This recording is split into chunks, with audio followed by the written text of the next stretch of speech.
जैसे ही मैं सुबह उठता हूँ मैं देखता हूँ कि मौसम बड़ा शानदार हो रखा है। और मैं आसपास का नज़ारा देखता हूँ तो नज़ारा कुछ इस प्रकार से नज़र आता है। और इसी नज़ारे में हमारा प्यारा डॉगी ईवी आता है और मैं उसके साथ खेलने लग जाता हूँ। मैं देखता हूँ कि ईवी बड़े शांत स्वभाव से बैठा हुआ और अपने पंजों को चाट रहा है। पर मैं इसे कहता हूँ चलो खेलते हैं, तो ईवी बड़े मज़े से आता है और कुछ इस तरह से खेल। तो थोड़ा सा खेल मैं अपनी ओर से शुरू करता हूँ। मैं इसकी तरफ बॉल फेंकता हूँ तो बॉल के पीछे लगता है और बॉल को पंजों में उठाने की वजह मुंह से उठा रहा है। ये फूट नहीं रही है इससे, परंतु ये भी बड़ा पक्का बॉल बॉल वो वहाँ पर गई। और फिर मैंने सोचा कि बॉल उधर परली साइड पर जाए, परंतु नहीं पड़ी, वो वहाँ पर अटक गई। तो बॉल को देख रहा है और ये चाहता है कि ये बॉल वापस उछले, परंतु ये उछल नहीं रही है। आखिरकार बॉल फंस गई इसके दांतों में और इसने ये देखिए और बॉल का कर दिया काम। और फिर ये बॉल थी जो ये मेरी भांजी की थी, वो मैंने छो मारो पर मन ने इसका नामो निशान मिटा दिया। मैंने अपना परली पीछे साइड फेंक दी। मैंने नहीं बताया उससे बॉल फूट गई ना मेरा मारा हुआ। नुका मेरी बोल रहा मैं बॉल कड़े तो लाऊँ। मैं नीचे देखता हूँ कि मौसा जी कुछ खिला रहे हैं काटड़े को। जैसे ये काटड़ा खाता है तो ये कुछ इस प्रकार से खुद ही करता है। जैसे ही काटड़ा गुड़ खाता है तो इसके अंदर फुर्ती आ जाती है और ये भी का मुँह चाटने लग जाता है, ये भी इसका मुँह चाटने लग जाता है। और मैं कुछ समय बाद देखता हूँ कि काटड़ा के अंदर पूरी एनर्जी आ जाती है और ये उछलने लग जाता है और बारी से कुछ दिखता है और ये बीवी के पीछे जाता है। परंतु मेरा मौसा जी आ जाता है, उसकी तरफ देखने लगता है, फिर मेरी तरफ देखने लगता है। देखो फिर ये वहाँ उस साइड जाता है। काटड़े के अंदर गुड़ खाने से पूरी एनर्जी आ गई है।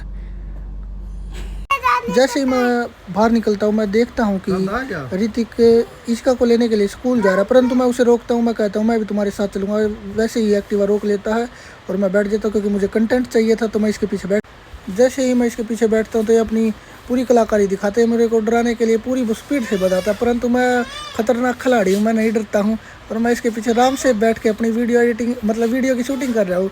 और ये मुस्कुरा रहा है कि सचिन डर जाए, परंतु मैं नहीं डरता।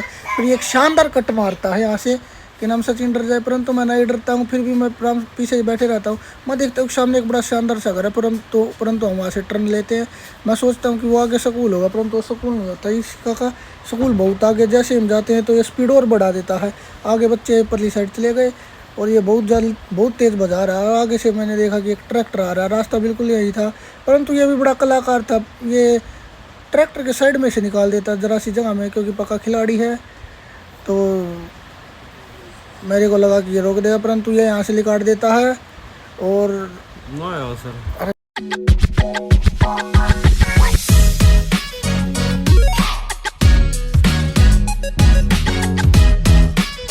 तो आखिरकार हम स्कूल तक पहुँच ही जाते हैं। स्कूल पहुँचने के बाद मेरा भांजा ऋतिक अंदर से मैडम से परमिशन मांगता कि आप इसी का को भेज दीजिए बाहर। परंतु कुछ समय बाद मैडम उसकी रिक्वेस्ट मान लेती और कुछ समय बाद इसी का आ जाती है अपने दोस्तों के साथ। अब दोस्तों को हम कैसे ले जाएं, क्योंकि दोस्त उसके 3 थे और 2 हम थे। तो हम जैसे तैसे करके इन बच्चों को भी बिठा के अपने साथ ले आते हैं और मैडम आती है। परंतु हम बहुत ज़्यादा हो गए थे, हम एक बच्चे को अंदर भेज देते। मैडम उसे बुला रहे परंतु जा नहीं रहा बच्चा, क्योंकि हम भी छोटे छोटे थे, हम भी नहीं जाते थे। तो सभी बच्चों को घर छोड़ने के बाद मेरे को मचती है बिरयानी खाने की चुल और ऋतिक को भी मचती है चुल। तो हम चल देते हैं बिरयानी बनाने वाले की रेडी के पास। बिरयानी यानी वेज बिरयानी, नॉन वेज नहीं, क्योंकि भाई नॉन वेज तो अपना दूर दूर तक कोई नाता नहीं। नॉन वेज हम खाया नहीं करते भाई, खाना लग जाता घर वाले कट्टा घेर का।